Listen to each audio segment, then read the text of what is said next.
Je veux te dire une chose. Écoute-moi avec intelligence, s'il te plaît. Pour être riche, il ne faut pas seulement beaucoup travailler. D'ailleurs, je pourrais même corriger, il ne faut pas beaucoup travailler. Il faut bien travailler. Quand tu as un salaire de 1000 $, tu dois avoir la grâce même de 3000. Ça localise quelqu'un. La grâce doit te localiser. La faveur doit t'accompagner. Tu ne peux pas vivre que de ton salaire. Pas un enfant de Dieu. Respecte les principes et arrête de rester dans les forteresses. Tant que tu diras, c'est peu, je n'arrive pas à gérer, je ne saurai pas, tu n'iras jamais au-delà. Tu dois faire les choses par la foi et voir si Dieu est dans les principes. Il y a des gens dans des forteresses aujourd'hui, ici présents. Tu travailles, Dieu te donne ce que tu as, mais tu ne veux pas prendre soin de ta famille parce que ta mère est sorcière. On t'a dit que ta mère était sorcière. On t'a dit que ton père était sorcier. On te dit même, ne donne pas l'argent à ton père parce qu'il est sorcier. C'est le monde à l'envers. Je reprends. C'est le monde. Ce n'est pas normal. On te dit, ne donne pas l'argent à ta mère parce que c'est elle qui envoûte ton argent. Je ne savais pas que ton argent était envoûtable. Je ne savais pas que ton argent à toi était ensorcelable. Je croyais que tu étais enfant de Dieu. Et qu'un enfant de Dieu, on n'ensorcelle pas son argent. Ça tombe sur toi, ma fille. Tu as reçu ça en premier. Un enfant de Dieu, on n'envoûte pas son argent. Je dis que quelqu'un dit ça tombe. Avec autorité, ça tombe. La forteresse tombe. Cette forteresse soit tombée. Malachie 3, 10 à 12. Malachie 3, 10 à 12. Et nous constatons par là que la dîme est donc pour vous. C'est votre bénédiction, ce n'est pas la bénédiction de Dieu. On est d'accord? Il est bien écrit là-bas, afin qu'il y ait de la nourriture dans ma maison, mettez-moi en sorte à l'épreuve, dit l'Éternel des armées, et vous verrez si je n'ouvre pas pour vous. Voilà, c'est pour vous. Lorsque vous donnez la dîme, c'est vous qui êtes arrosé. On est d'accord? Deuxième petite chose, l'offrande. Lorsque vous donnez l'offrande à Dieu, c'est parce qu'il mérite l'honneur. Tout Seigneur mérite des offrandes. Vous donnez l'offrande parce que vous voulez l'honorer. Mais voici ce qui est écrit. 1 Samuel 2,30. 1 Samuel 2,30. 1 Samuel 2,30. C'est pourquoi, voici ce que dit l'Éternel, le Dieu d'Israël. J'avais déclaré que ta maison et la maison de ton père marcheraient. Comment? Et maintenant, dit l'Éternel, loin de moi, car...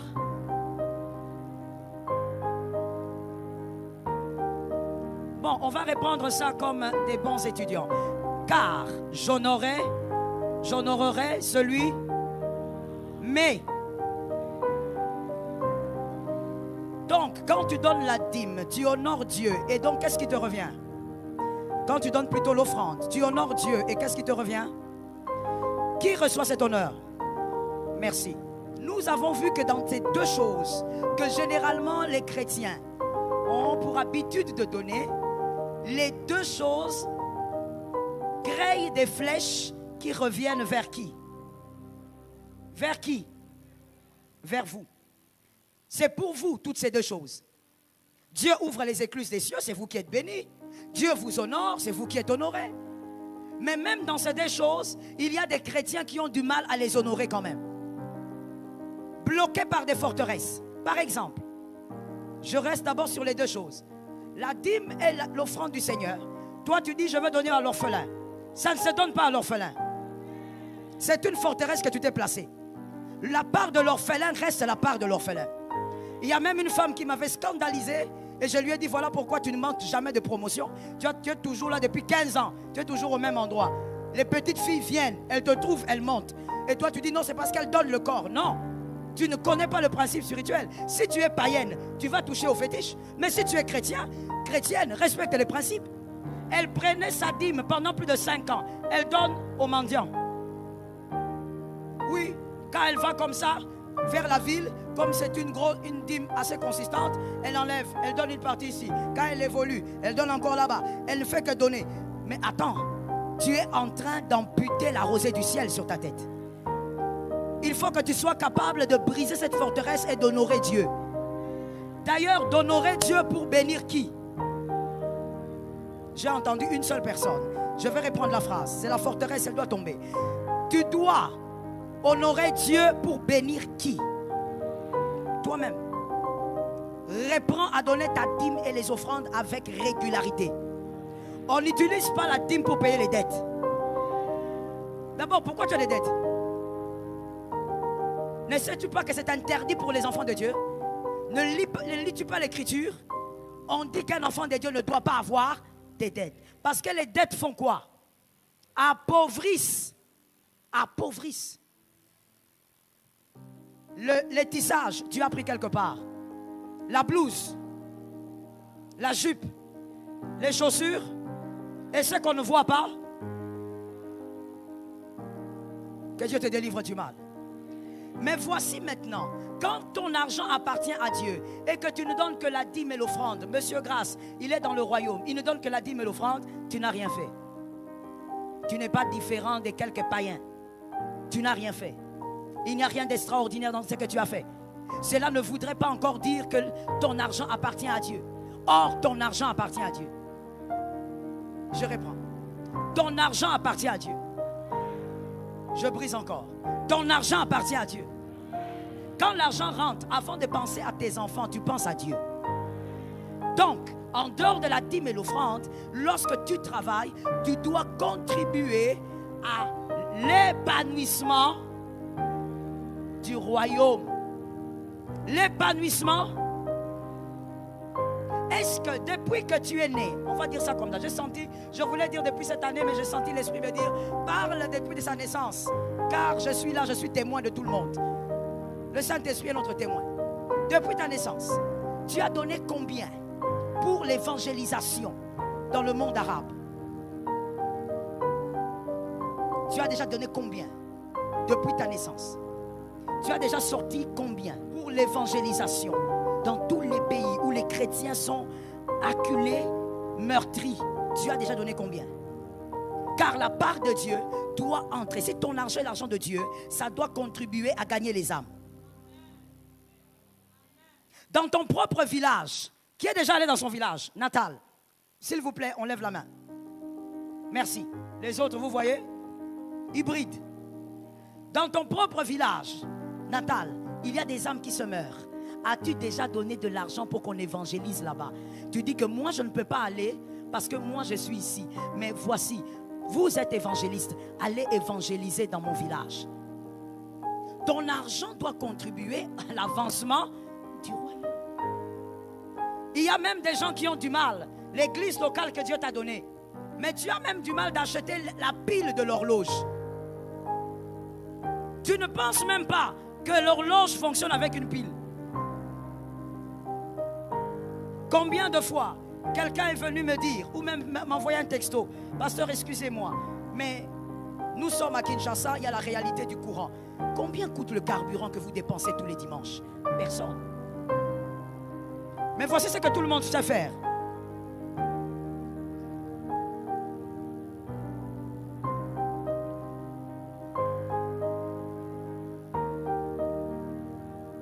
À la limite, elle sort. Elle se met à la pelouse.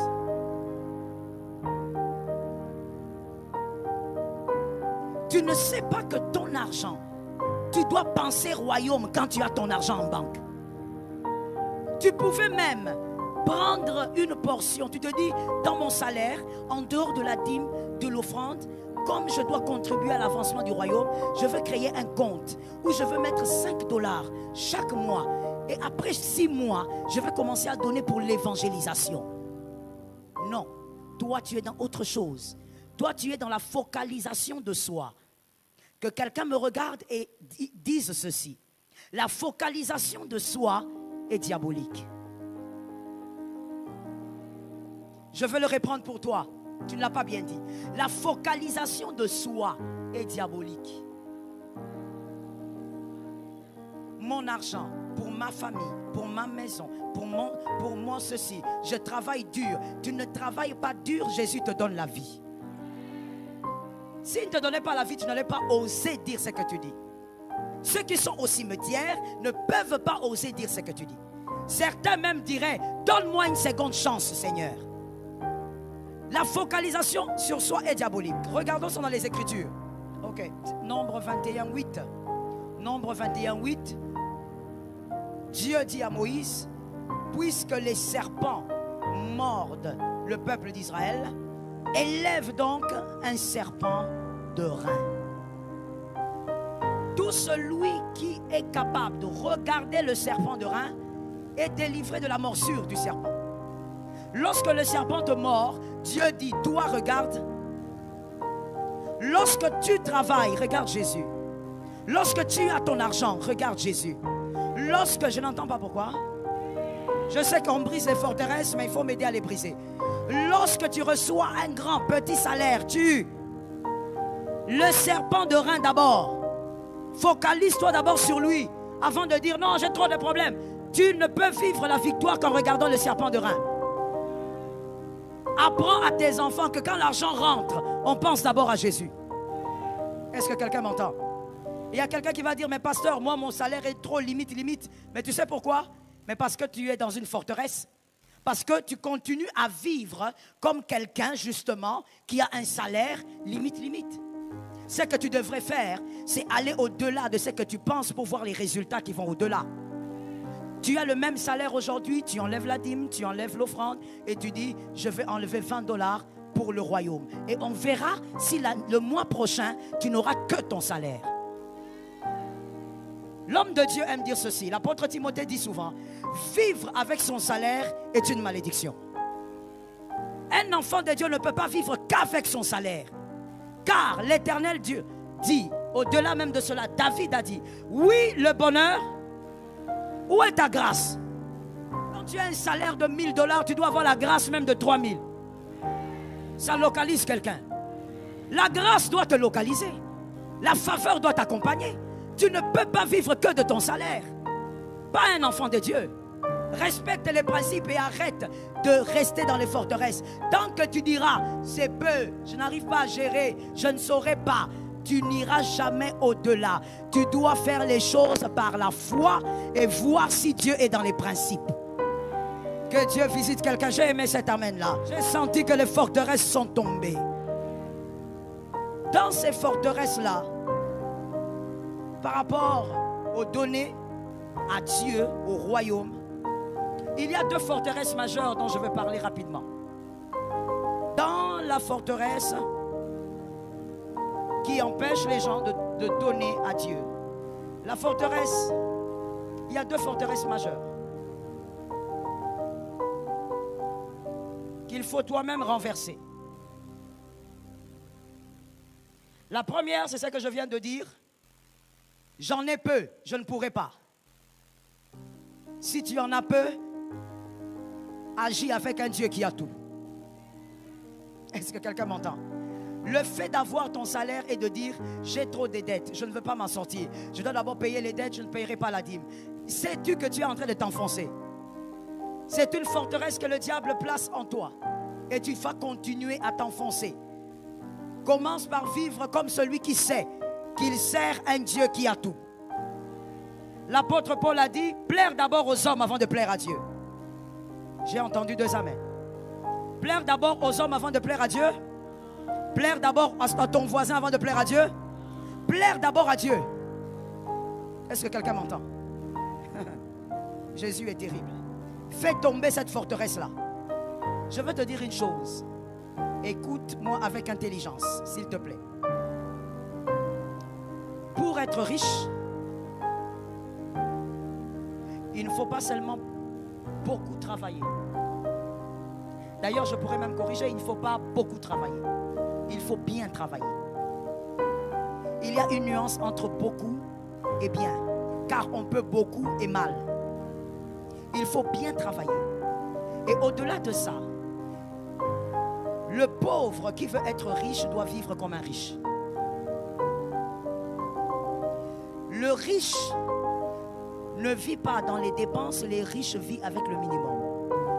Contrairement de ce que les gens pensent. Le riche ne se réveille pas à n'importe quelle heure, le riche se réveille à un temps bien fixé. Parce qu'il a des choses à faire. Si le pauvre doit devenir riche, il doit fonctionner comme un riche. C'est-à-dire régler sa vie, régler son temps et régler ses dépenses. Est-ce que quelqu'un m'entend? Lorsque tu ne captes pas ces choses-là, la forteresse va te garder dans la médiocrité. Et tu diras toujours, j'ai peu, voilà pourquoi je ne donne pas. J'ai toujours dit à mes fils spirituels, on ne donne pas à Dieu parce qu'on en a beaucoup. Et surtout, le meilleur moment de donner, c'est quand tu n'as que ça. Je reprends la phrase pour que quelqu'un dise Amen. On donne à Dieu.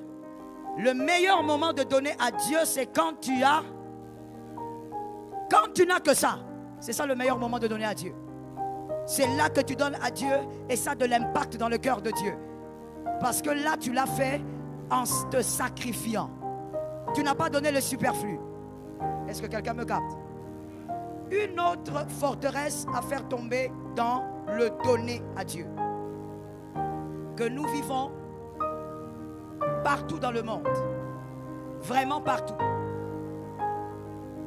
Partout, là où il y a les enfants de Dieu et les païens, les enfants de Dieu vivent cela. Sont dans la forteresse, dans cette deuxième forteresse majeure. On dit, ne donnez pas à l'église parce que vous enrichissez. Répétez bien, tu entends ça souvent, non? Et tu as déjà dit ça aussi. Alors sois humble. Ne donnez pas parce que... Est-ce qu'on peut réfléchir comme des gens intelligents? On peut faire fonctionner les neurones. Parce que la foi, c'est aussi faire fonctionner les neurones. Voici comment on va réfléchir.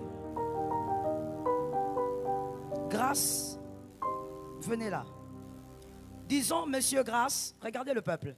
Disons que Monsieur Grâce a un salaire de 300 $. Sa dîme, c'est combien? Monsieur Grâce, montez sur une première marche. Sa dîme, c'est 30 $ et il donne régulièrement sa dîme. De combien? J'espère que là derrière, vous n'êtes pas acculé par un esprit de distraction. Suivez très bien. La forteresse doit tomber. Et certaines choses, des fois, toi-même, tu vas te rendre compte que il faut que j'arrête de faire ça, pas seulement parce que le Saint-Esprit veut, mais parce que même avec le cerveau, là, ça ne passe pas. Il donne 30 $ comme dîme. Les 30 $ là arrivent ici, chez le pasteur Joël. D'accord? Il reste avec combien? On te disait de ne pas fuir les cours des maths. Tu fouillais, tu vois maintenant? Tu balbuties comme quelqu'un qui a un problème spirituel. On reprend les calculs. Il est resté avec combien?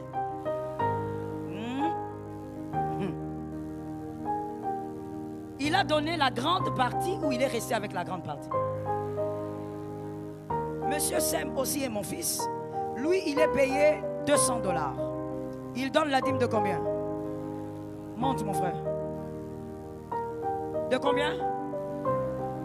Je n'entends pas. Hein? Ici, dans la dîme, maintenant, il y a combien? 50, hein? Mon fils, toi, tu as bien étudié, il faut parler. Il y a des gens ici, façon. Lui, il est resté avec combien?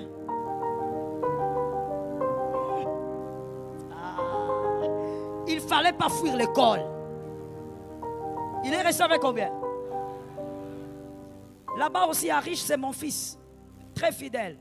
Lui, il est payé 1000 $. Monte. Il me donne la dîme de combien?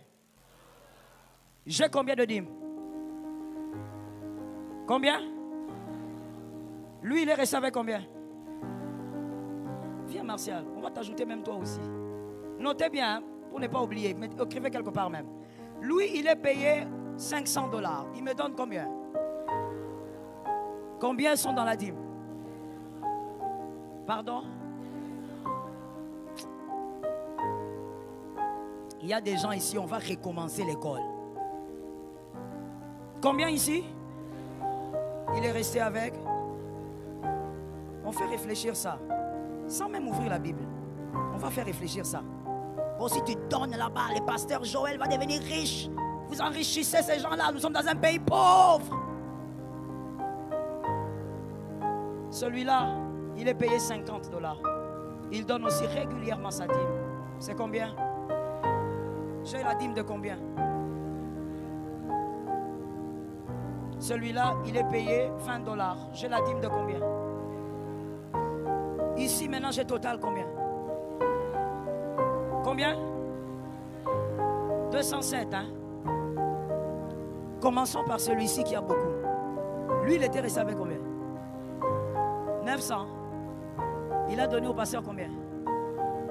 Donc, si je comprends bien, selon ce que Baphomet vous a dit, le serpent ancien, et il vous a même convaincu, comme vous êtes assis là, si j'ai bien compris, hein, avec les cerveaux, avec tout ce que Dieu nous a créé avec, que lui qui est resté avec 900, il va s'appauvrir. Moi qui ai reçu 100, je vais m'enrichir avec 100. Lui qui est resté avec la grande part, lui va s'appauvrir. Donc celui qui a beaucoup devient pauvre. Celui qui a peu devient. Lorsque ces gens ont donné leur dîme, qui est resté avec la plus grande part? Qui? Eux-mêmes, hein? Ils sont devenus riches. Je demande, non? Ils sont devenus riches. Maintenant, ici c'est resté combien? 200 combien? Maintenant avec 207, comment on devient riche alors que ceux qui sont restés avec plus ne deviennent pas riches? Certaines choses, il faut faire fonctionner le cerveau. Si celui qui a 207 devient plus riche que celui qui est resté avec 900, ce n'est pas à cause de l'argent.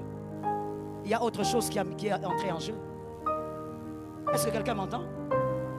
Le diable t'empêche de faire ce qu'il faut parce qu'il veut te bloquer et faire évoluer les païens.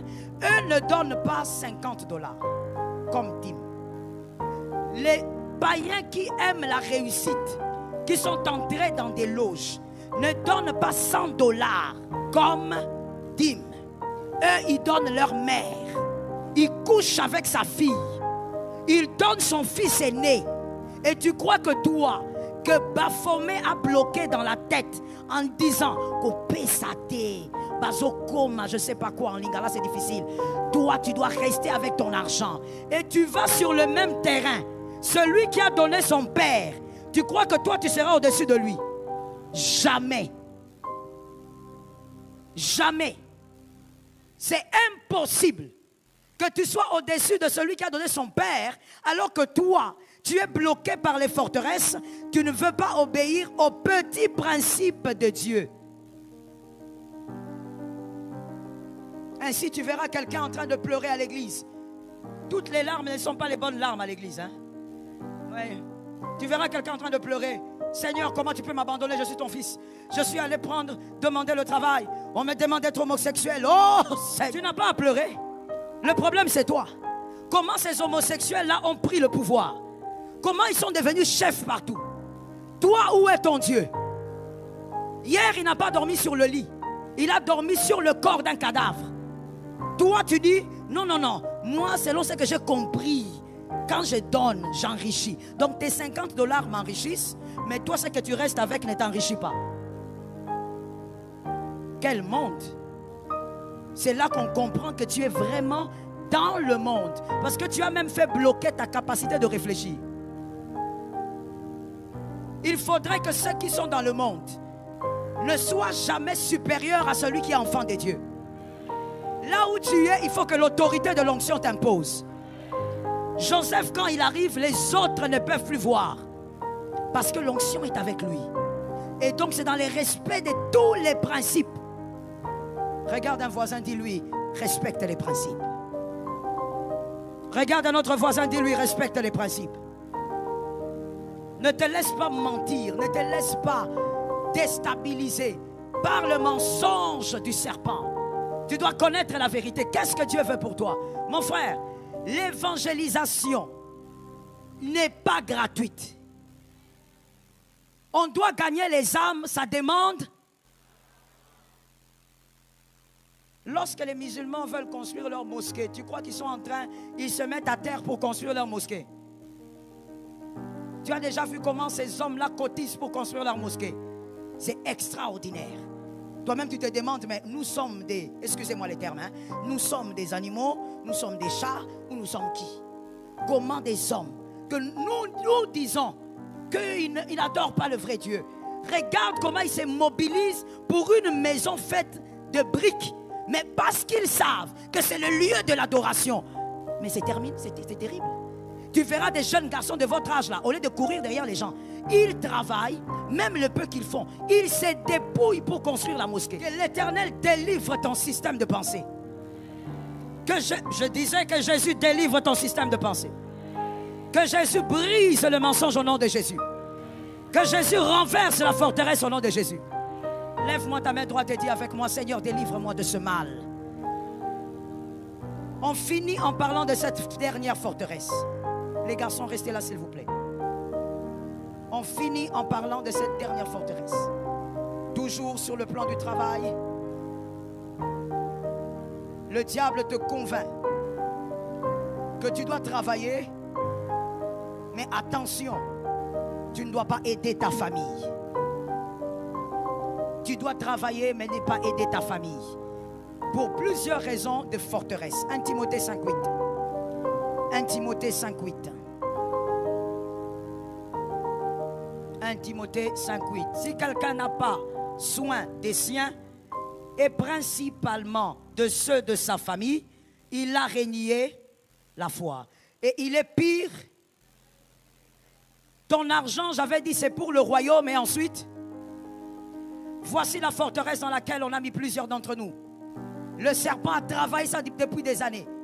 C'est pourquoi je te dis, au lieu de beaucoup écouter TikTok, de beaucoup écouter la parole, je ne sais pas sur quelle plateforme, ouvre aussi toi-même la Bible des fois et lis-la. Il y a des gens dans des forteresses aujourd'hui, ici présents. Tu travailles, Dieu te donne ce que tu as, mais tu ne veux pas prendre soin de ta famille parce que ta mère est sorcière. On t'a dit que ta mère était sorcière. On t'a dit que ton père était sorcier. On te dit même, ne donne pas l'argent à ton père parce qu'il est sorcier. C'est le monde à l'envers. Je reprends. C'est le monde. Ce n'est pas normal. On te dit, ne donne pas l'argent à ta mère parce que c'est elle qui envoûte ton argent. Je ne savais pas que ton argent était envoûtable. Je ne savais pas que ton argent à toi était ensorcelable. Je croyais que tu étais enfant de Dieu. Et qu'un enfant de Dieu, on n'ensorcelle pas son argent. Ça tombe sur toi, ma fille, tu as reçu ça en premier. Un enfant de Dieu, on n'envoûte pas son argent. Je dis que quelqu'un dise ça tombe. Avec autorité, ça tombe. La forteresse tombe. Cette forteresse doit tomber. Tu ne peux pas donner l'argent à ton père, pourquoi? Parce qu'il est sorcier. Parce qu'on t'a dit qu'il est sorcier. Parce que tu as rêvé qu'il... Écoute, disons même qu'il est sorcier. Confirmé. Qui doit fuir qui? C'est quoi ça? C'est quelle forteresse qu'on place dans vos têtes? La Bible dit tu es pire qu'un infidèle quand tu ne prends pas soin de ta propre famille. Tu dois prendre soin des tiens. Toi tu prends soin des voisines, ta femme s'habille comme quelqu'un qui va au volcan. Ce sont les gens du dehors. Messieurs, c'est à vous que je m'adresse. Ayez l'humilité de m'écouter si vous êtes un monsieur. Et si vous n'êtes pas transgenre, écoutez-moi. Toi monsieur, tu es fier quand les voisins disent, oh c'est un homme bon, il donne de l'argent. Ah cet homme-là, quand il vient, oh c'est un homme gentil. Mais ta femme, elle n'a jamais vu cette gentillesse-là. La douceur c'est dehors. Dedans tu es un lion. Sois délivré monsieur. Prends soin de ta propre. Lorsqu'on dit prendre soin de sa famille, au-delà de l'argent, il faut que tu sois au petit soin de ta famille. Sois attentionné dans ta famille. Toi, c'est seulement quand tu vas au travail, monsieur. Je suis toujours avec les messieurs. C'est là que tu distilles de l'argent. Tous tes collègues de service savent que tu es un bon mari. Ta femme, elle dit quoi? Je vais te choquer en te disant, monsieur, tout ce que les voisins disent, que ta femme ne confirme pas, c'est du vent.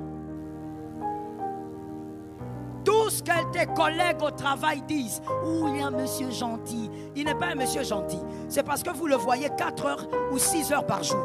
Sa femme qui le voit tout le temps, le considère comme un lion. C'est au dehors. C'est là-bas. Tu fais du bien dehors. Mais chez toi, tu ne fais pas du bien. Il y a des hommes comme ça, les hommes façon. Ces hommes-là, quand il arrive, dès qu'il met son pied dehors, il quitte la porte. Quelqu'un m'a levé la main droite, m'a dit la forteresse doit se briser. J'ai senti qu'il y a la résistance aux côtés des hommes. Ils vont répondre.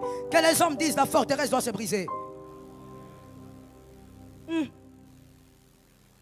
On a senti vraiment que tu es dans la forteresse. Hein.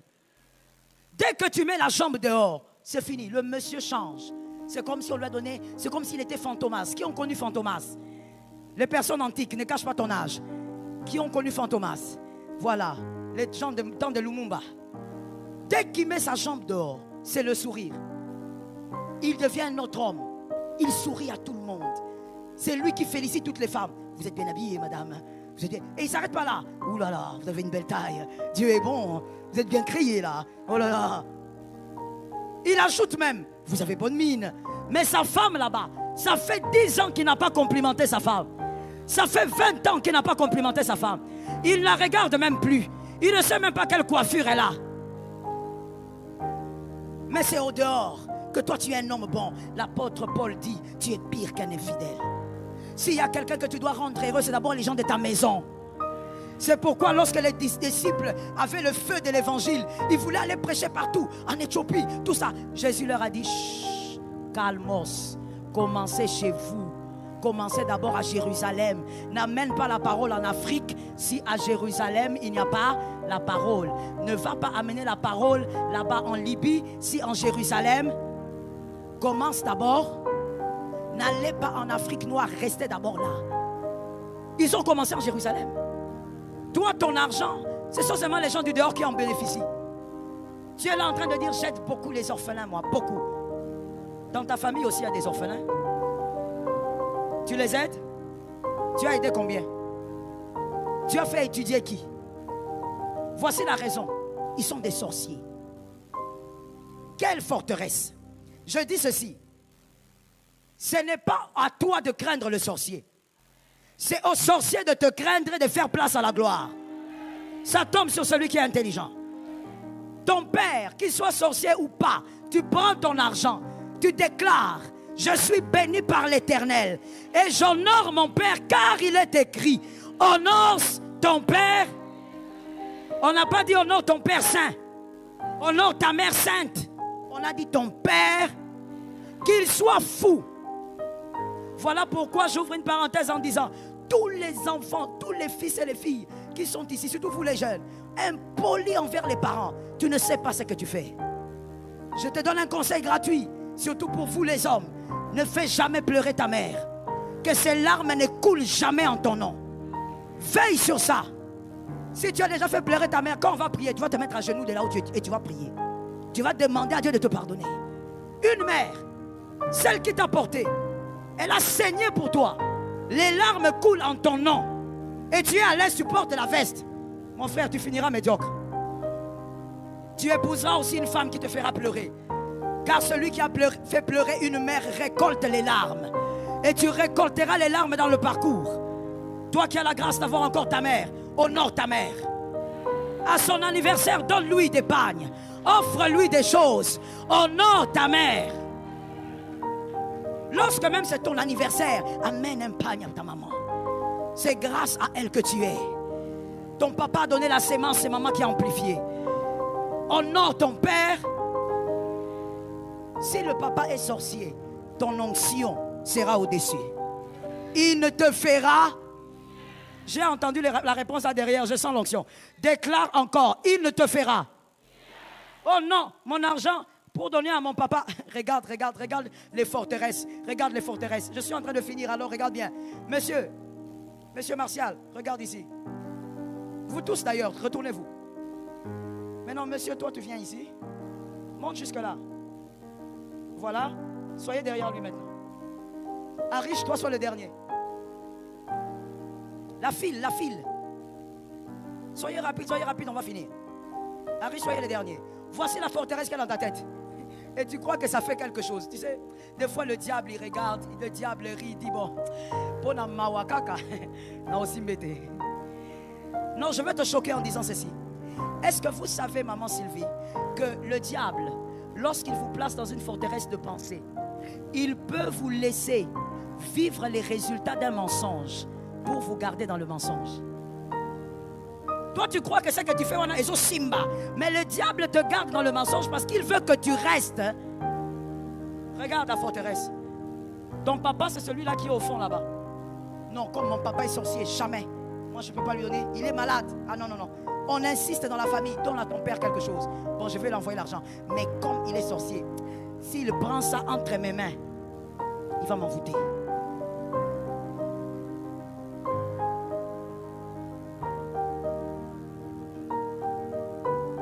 Regarde ton système. D'après toi, si ça passe auprès de ces gens ici, ça s'est neutralisé. Vous ne voyez pas que le diable, des fois, abrutit les gens. Hein? Le mensonge du diable abrutit. On dirait au tangaté, on dirait au kenaklasté.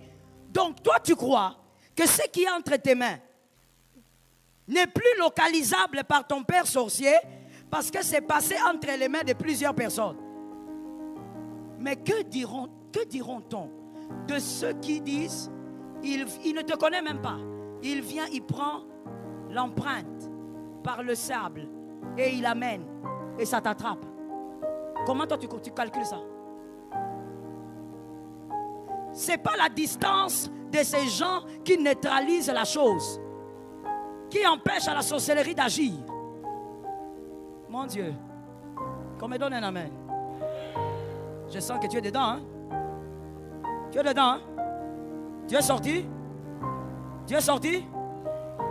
C'est pas le nombre des gens, c'est la puissance du sang de Jésus. La puissance du sang de Jésus neutralise tout ce que le diable va faire. Même si, donne-moi ça mon fils, même si tu lui donnes en main propre, tu dis papa, prends, c'est pour toi. Je te remercie de m'avoir engendré. Tu te retournes. Cette chose-là, c'est le feu. Tout ce qui est chez toi, c'est le feu. Donne en main, la forteresse se brise. Tout ce qui est dans ta maison, c'est... Il est écrit, nous l'avons vaincu. À cause des gens, à cause des frères, à cause des transferts, à cause du sang. Si tout ce qui t'appartient est imbibé du sang de Jésus, personne ne te fera rien. Allez avec l'onction, mes fils. Personne ne touchera à toi. Mon frère, je ne peux pas croire à ça. C'est une forteresse qui est déjà partie depuis des siècles et je ne sais même pas si elle avait commencé. Mon argent ne peut pas être envoûté. Impossible. Mon frère, ce n'est pas parce que je suis pasteur. Pasteur est un titre. Je dis toujours aux gens, je suis d'abord enfant de Dieu. Je suis plus enfant de Dieu que pasteur. Oui, d'ailleurs, mon mari ne croit même pas que je suis un ministère pastoral. Je suis plus enfant de Dieu que pasteur.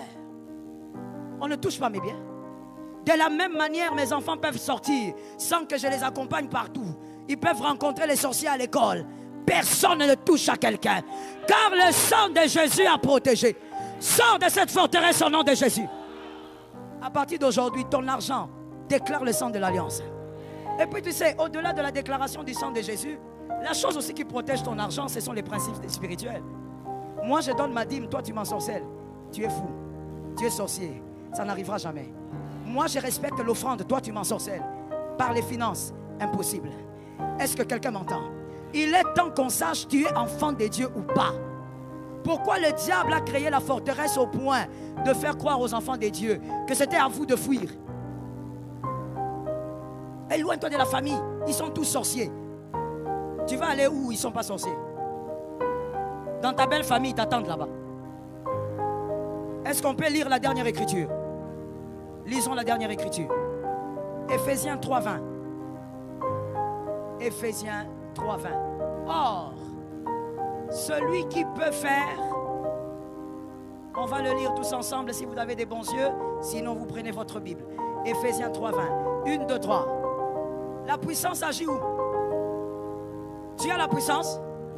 Elle agit ou elle n'agit pas? Est-ce qu'il est écrit par la puissance qui pourrait agir? Si tu as la puissance, elle agira. Si tu as la puissance, elle te protégera.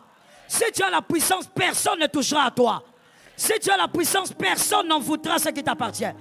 D'ailleurs, au nom de Jésus, je déclare, personne ne peut envoûter tes biens. Change ton système de pensée. Si tu crois que tu es envoûtable, on va t'atteindre.